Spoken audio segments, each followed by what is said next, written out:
Baiklah, kami akan menjelaskan materi kami dari manajemen implementasi kurikulum. Nah, dari manajemen implementasi kurikulum ini, kita masuk pada latar belakangnya, yaitu kurikulum adalah suatu sistem yang mempunyai komponen-komponen yang saling berkaitan erat dan menunjang satu sama lain. Nah, komponen-komponen kurikulum tersebut terdiri dari tujuan, materi, pembelajaran, metode, dan evaluasi. Dalam bentuk sistem ini, kurikulum akan berjalan menuju suatu tujuan pendidikan dengan adanya saling kerjasama. Dan manajemen adalah salah satu disiplin ilmu yang implementasikan menerapkan proses-proses tersebut. Maka, dalam penerapan pelaksanaan kurikulum, seseorang yang mengelola lembaga pendidikan harus menguasai ilmu manajemen, baik untuk mengurus pendidikan ataupun kurikulumnya. Masuk pada pengertian manajemen kurikulum. Kurikulum adalah seperangkat rencana dan pengetahuan mengenai tujuan isi dan bahan pelajaran, serta cara yang digunakan sebagai pedoman penyelenggaraan kegiatan pembelajaran untuk mencapai tujuan pendidikan tertentu. Tujuan tertentu ini meliputi tujuan pendidikan nasional serta kesesuaian dengan kekhasan, kondisi dan potensi daerah, satuan pendidikan dan peserta didik. Oleh sebab itu, kurikulum disusun oleh satuan pendidikan untuk memungkinkan menyesuaikan program pendidikan dengan kebutuhan dan potensi yang ada di daerah. Dan masuk pada hubungan antara sekolah dan masyarakat juga harus dikelola dengan baik dan produktif. Nah, hal itu dimaksud agar masyarakat benar-benar merasa memiliki sekolah. Dari hal tersebut diharapkan terbentuknya suatu hubungan yang sinergis antara sekolah dan masyarakat untuk mewujudkan program-program sekolah dengan baik. Masuk pada ruang lingkup kurikulum. Ruang lingkup manajemen kurikulum meliputi perencanaan, pelaksanaan, dan penilaian. Pelaksanaan dan penilaian kegiatan dari keterangan ini tampak sangat jelas bahwa ruang lingkup manajemen kurikulum itu adalah prinsip dari proses manajemen itu sendiri. Hal ini dikarenakan dalam proses pelaksanaan kurikulum punya titik kesamaan dalam prinsip proses manajemen, sehingga para ahli dalam melaksanakan kurikulum mengadakan pendekatan dengan ilmu manajemen, bahkan kalau dilihat dari cangkupnya yang begitu luas. Manajemen kurikulum merupakan salah satu disiplin ilmu yang bercabang pada kurikulum.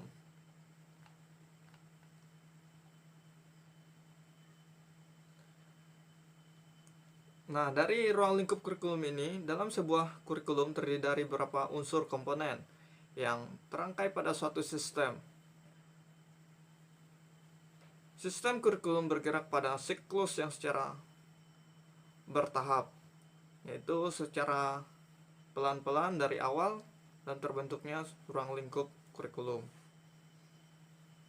Nah, selanjutnya kita masuk pada prinsip pengembangan kurikulum, di mana prinsip ini harus diperhatikan dalam melaksanakan manajemen kurikulum, yaitu ada beberapa prinsip pengembangan kurikulum. Yang pertama itu produktivitas. Nah, maksud dari produktivitas ini, hasil yang akan diperoleh dalam kegiatan kurikulum merupakan aspek yang harus dipertimbangkan dalam manajemen kurikulum.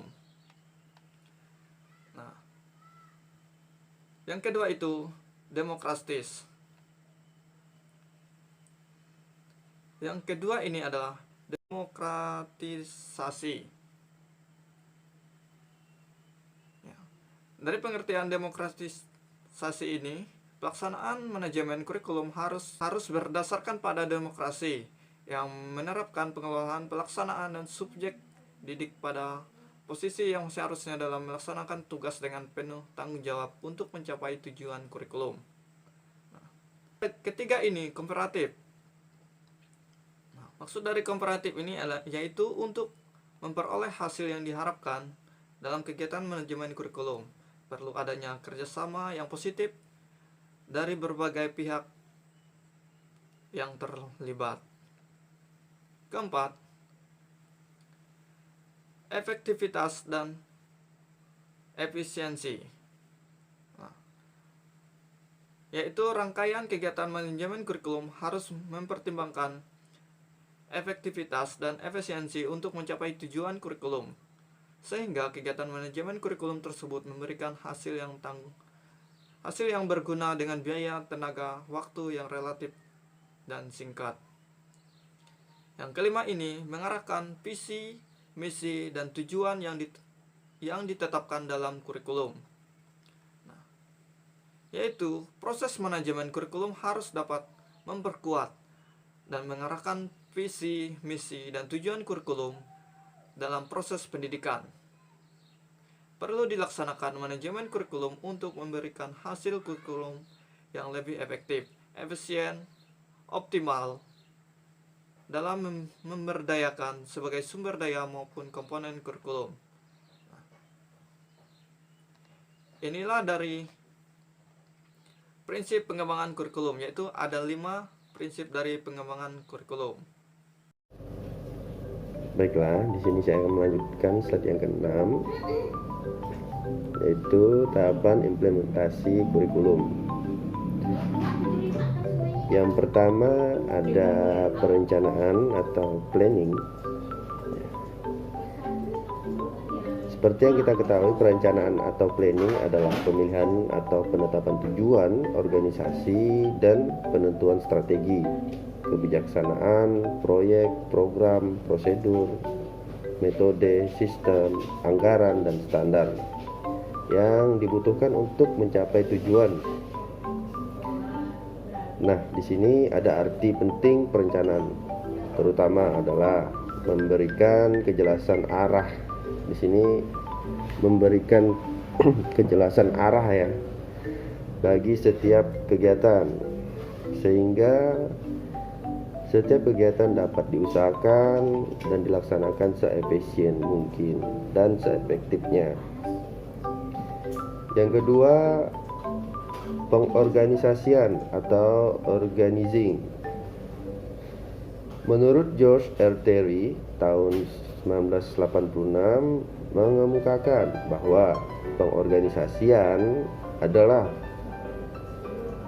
tindakan mengusahakan hubungan-hubungan kelakuan yang efektif antara orang-orang sehingga mereka dapat bekerja sama secara efisien dan memperoleh kepuasan pribadi dalam melaksanakan tugas-tugas tertentu dalam kondisi lingkungan tertentu guna mencapai tujuan atau sasaran tertentu.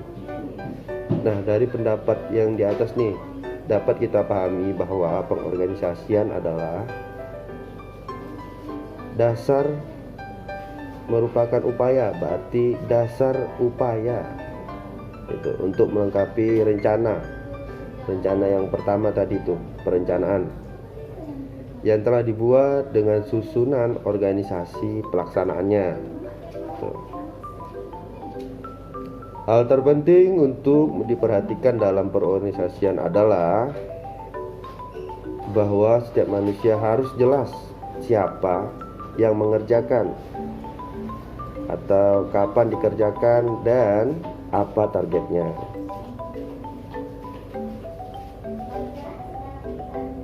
Yang ketiga, pelaksanaan atau actuating.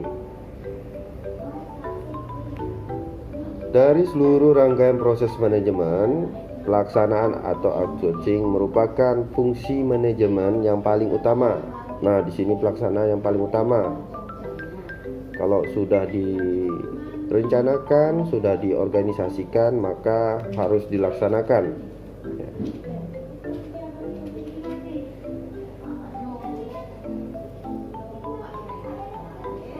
Dalam fungsi perencanaan dan pengorganisasian lebih banyak berhubungan dengan aspek-aspek abstrak, aspek-aspek abstrak proses manajemen. Sedangkan fungsi dari pelaksanaan adalah lebih menekankan pada kegiatan yang berhubungan langsung dengan orang-orang dalam organisasi. Berarti dalam organisasi ini kita menetapkan atau menentukan orang-orang yang mengerjakannya gitu.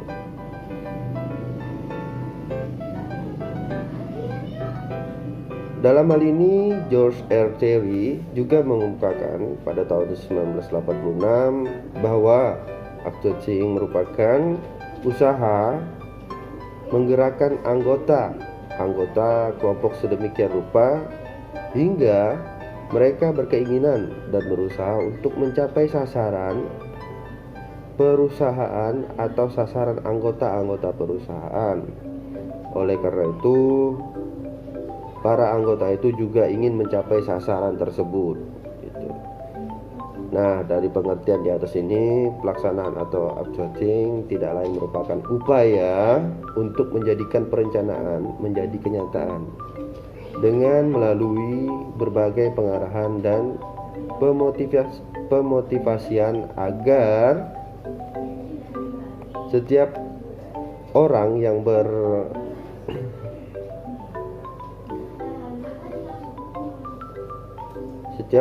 dapat melaksanakan kegiatan secara optimal sesuai dengan peran, tugas, dan tanggung jawabnya. Nah, yang keempat, pengawasan atau controlling. Pengawasan atau controlling merupakan fungsi manajemen yang tidak kalah pentingnya dalam suatu organisasi. Semua fungsi terdahulu tidak akan efektif tanpa disertai fungsi pengawasan. Seperti yang ada dalam lembaga itu ada pengawasnya juga. Gitu. Dalam perspektif persekolahan, agar tujuan pendidikan di sekolah dapat tercapai secara efektif dan efisien, maka proses manajemen pendidikan memiliki peranan yang sangat amat vital. Karena bagaimanapun sekolah merupakan suatu sistem yang di dalamnya melibatkan berbagai komponen dan sejumlah kegiatan yang perlu dikelola secara baik dan tertib. Sekolah tanpa didukung proses manajemen yang baik boleh jadi hanya akan menghasilkan kesemerautan.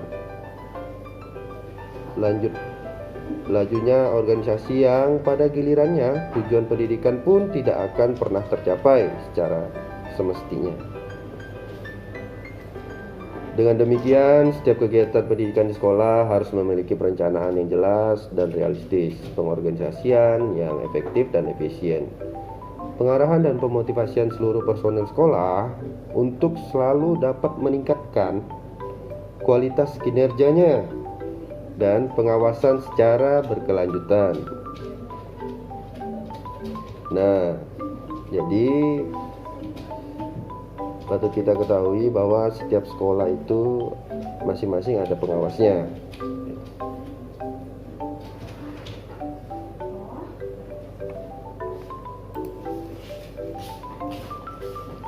Lanjut ke komponen-komponen kurikulum.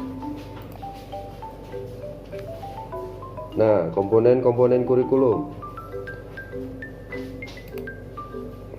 merupakan sistem kurikulum terbentuk oleh 4 komponen, yaitu komponen tujuan, isi, metode, strategi, dan evaluasi. Kita ke tujuan pendidikan nasional atau komponen yang pertama, yaitu menurut Undang-Undang Nomor 20 Tahun 2003 Pasal 3 bahwa pendidikan nasional berfungsi mengembangkan kemampuan dan membentuk watak serta peradaban bangsa yang bermartabat dalam rangka mencerdaskan kehidupan bangsa, bertujuan untuk berkembangnya potensi peserta didik agar menjadi manusia yang beriman dan bertakwa kepada Tuhan Yang Maha Esa, berakhlak mulia, sehat, berilmu, cakap, kreatif, mandiri, dan menjadi warga negara yang demokratis serta bertanggung jawab. Itu tujuan pendidikan nasional, komponen tujuan. Nah, ini tujuan institusional. Tujuan institusional adalah tujuan yang harus dicapai oleh setiap lembaga pendidikan. Dengan kata lain, tujuan ini dapat didefinisikan sebagai kualifikasi yang harus dimiliki setiap siswa setelah mereka menempuh dan atau dapat menyelesaikan program di suatu lembaga tertentu. Yang ketiga, tujuan kurikuler. Tujuan kurikuler adalah tujuan yang harus dicapai oleh setiap bidang studi atau mata pelajaran.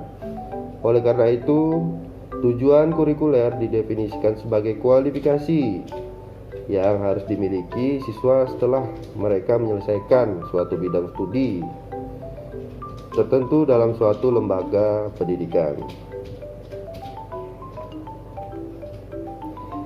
Tujuan instruksional atau pembelajaran. Tujuan pembelajaran merupakan kemampuan yang harus dimiliki oleh siswa setelah mereka mempelajari bahasan tertentu dalam bidang studi tertentu dalam satu kali pertemuan. Lanjut ke komponen isi. Isi kurikulum menyangkut semua aspek, baik berhubungan dengan pengetahuan atau materi pelajaran yang biasanya tergambarkan pada isi setiap mata pelajaran yang diberikan maupun aktivitas dan kegiatan siswa. Baik materi maupun aktivitas itu seluruhnya diarahkan untuk mencapai tujuan yang ditentukan. Yang ketiga, komponen metode atau strategi. Strategi meliputi rencana, metode, dan perangkat kegiatan yang direncanakan untuk mencapai tujuan tertentu. Nah, di sini menurut T. Rakajoni tahun 1989 mengartikan strategi pembelajaran sebagai pola dan urutan umum. Perbuatan guru siswa dalam mewujudkan kegiatan belajar mengajar untuk mencapai tujuan yang telah ditentukan atau yang ditetapkan. Dari kedua pengertian di atas, ada dua hal yang dapat dicermati. Yang pertama, strategi pembelajaran merupakan rencana, tindakan, termasuk penggunaan metode dan dan pemanfaatan sebagai sumber daya atau kekuatan dalam pembelajaran. Kedua, strategi disusun untuk mencapai tujuan tertentu. Artinya, arah dari semua keputusan penyusunan strategi adalah pencapaian tujuan.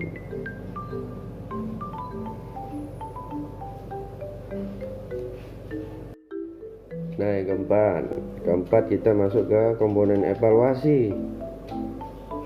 Biasanya kita tahu evaluasi ini selalu berada di akhir ya, karena setelah melakukan kegiatan berarti kita harus melakukan evaluasi. Nah, evaluasi ini sebagai alat untuk melihat keberhasilan pencapaian tujuan yang dapat dikelompokkan ke dalam dua jenis, yaitu tes dan non-tes. Yang pertama, tes.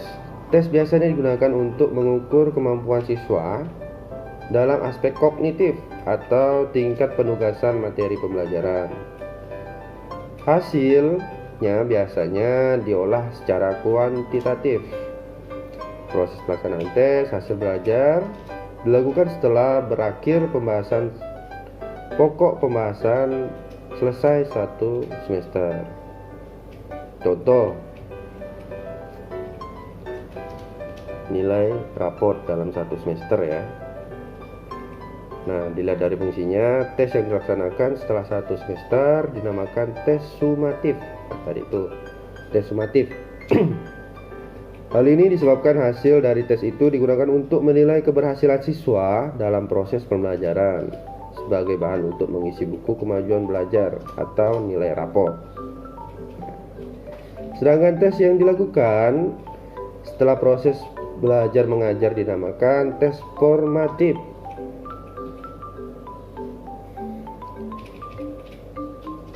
karena fungsinya bukan untuk melihat keberhasilan siswa, akan tetapi digunakan sebagai umpan balik untuk perbaikan proses belajar mengajar yang dilakukan oleh guru. Nah, yang kedua, non-tes. Non-tes adalah alat evaluasi yang biasanya digunakan menilai aspek tingkah laku, termasuk sikap, minat, dan motivasi. Beberapa jenis non-tes diantaranya observasi, wawancara, studi kasus, dan skala penilaian.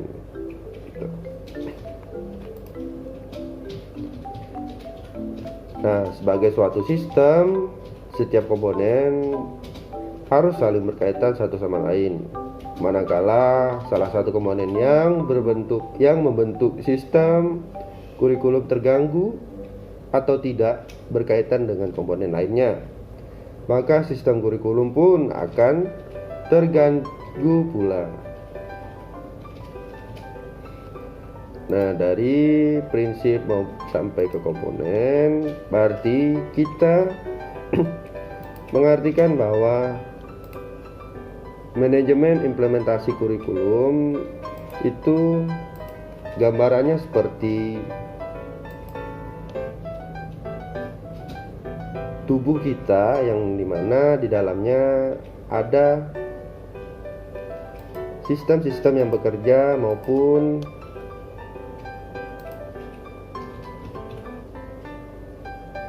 fungsi-fungsi yang ada dalam tubuh. Misalnya jantung berfungsi untuk memompa darah dan mengalirkan ke seluruh bagian tubuh.